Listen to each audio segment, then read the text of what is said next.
नमस्कार, मैं पंकज प्रसून।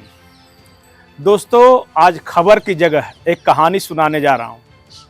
कहानी ही खबर है और खबर ही कहानी है। ये कहानी शुरू होती है उड़ीसा के ढेकनाल नाम के जगह से। ढेकनाल में पत्थर के एक बहुत बड़े कारोबारी हैं जिनका नाम है रतिकांत राउत। उनका कॉलेज, हॉस्पिटल वगैरह सब कुछ चलता है। रतिकांत राउत को एक दिन खबर मिलती है कि ईडी की छापेमारी होने वाली है। एक केस के सिलसिले में उन्हें बुलाया जाता है और कहा जाता है कि छापा होगा तो तुम्हारा कॉलेज, तुम्हारा हॉस्पिटल, तुम्हारा माइंस और तुम्हारा क्रशर मशीन सब सीज कर लिया जाएगा।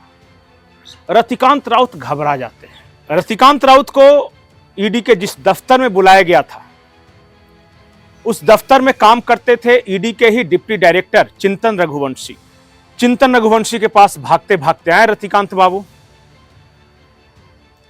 और उन्हें बताया गया कि तुम्हारा केस बहुत खराब है, सो बचने की कोई संभावना नहीं है।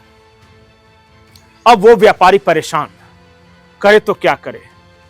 लेकिन डिप्टी डायरेक्टर ईडी के थे रघुवंशी साहब ने उन्हें बताया कि भक्ति नाम के एक व्यक्ति से मिल लो, वो शायद तुम्हारी समस्या का समाधान कर दे। अब भक्ति से मिले। ये बातचीत ये हुई कि जो रघुवंशी बाबू हैं ईडी के डिप्टी डायरेक्टर, वो डायरेक्ट बात नहीं करते, तो तुम्हारा थोड़ा खर्चा होगा लेकिन तुम इस पूरे मामले से बच जाओगे। अब रतिकांत राउत जो कि व्यापारी है, वो तैयार हो गया कि मुझे इस मुसीबत से निकालो, क्योंकि अगर मेरा हॉस्पिटल, मेरा माइंस, मेरा क्रशर अगर सीज हो गया और मेरे खाते सील हो गए तो मैं तो बर्बाद हो जाऊंगा। बातचीत होने लगी। भक्ति ने कहा कि 2 करोड़ रुपया मांग रहे हैं। नहीं, शुरुआत में 5 करोड़ रुपया मांग रहे हैं। अब रतिकांत राउत जो व्यापारी थे, उन्होंने कहा कि 5 करोड़ तो दे नहीं सकूंगा, 5 करोड़ कहां से देंगे। तो फिर बातचीत चलती रही। एक बार भक्ति और रतिकांत राउत एक होटल के कमरे में बैठे थे और यही बातचीत चल रही थी कि कितने पैसे में सेटलमेंट होगा।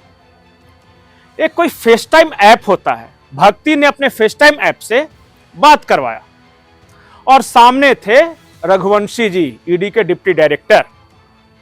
उन्होंने बातचीत की, नेगोशिएट करके कहा कि चलो तुम पे बहुत दया आ रही है और 2 करोड़ में ये चीज फाइनल करते हैं, लेकिन शर्त यह है कि 50 लाख तो अभी तुरंत कहीं से इंतजाम करो। सारी बातें हो गई, लेकिन रतिकांत तो ठहरे बिजनेसमैन आदमी, 50 लाख वो भी अभी तुरंत।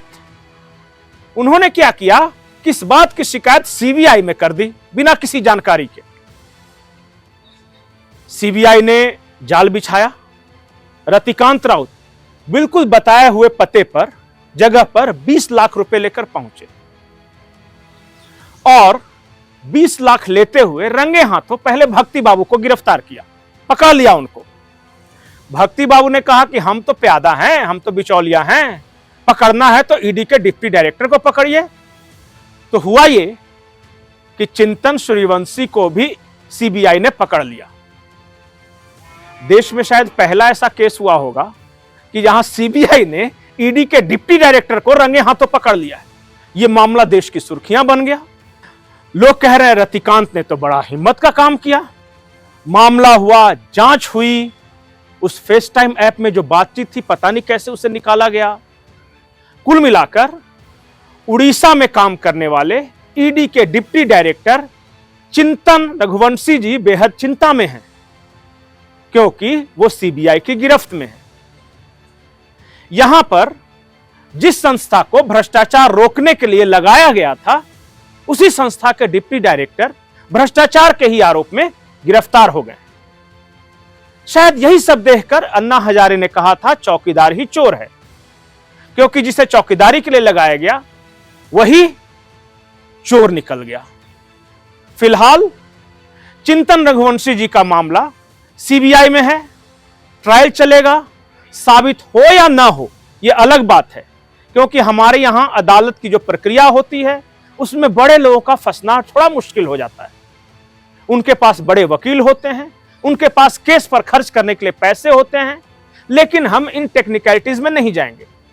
हम जो प्राथमिक रूप से जो अभी तक जानकारी है उसी के बारे में बता रहे हैं कि ईडी का डिप्टी डायरेक्टर को सीबीआई ने गिरफ्तार कर लिया। दोनों केंद्र की एजेंसियां हैं और पद भी कोई छोटा मोटा नहीं था, डिप्टी डायरेक्टर का पद था।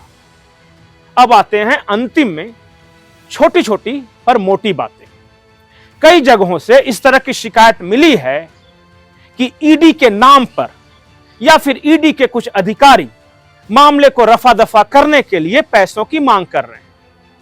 यह शिकायत उड़ीसा के साथ साथ झारखंड से भी मिली थी, लेकिन उस वक्त मैंने इस मामले को, चूंकि सबूत नहीं थे, इसलिए कहीं पे बोला नहीं, चलाया नहीं।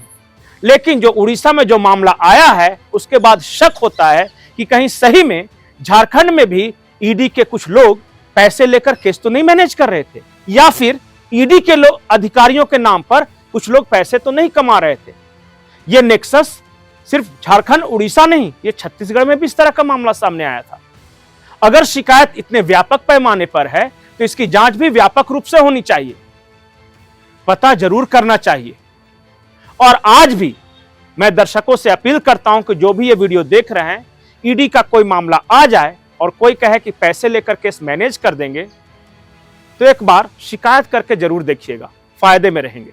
नमस्कार। क्या हुआ आज और मैटर क्या, कंप्लेन क्या था, क्या हुआ? वो रिश्वत का डिमांड किए थे डिप्टी डायरेक्टर ईडी वाले। उन्होंने 2 करोड़ का डिमांड किया था, 20 लाख रुपया रिश्वत के तौर पे उन्होंने लिया, जिन्हें हम अरेस्ट किया। आज कोर्ट में उनके बेल पे हियरिंग हुई, उन्हें जुडिशियल कस्टडी में जेल भेजा गया और फर्दर हियरिंग के लिए बेल पे रखा गया।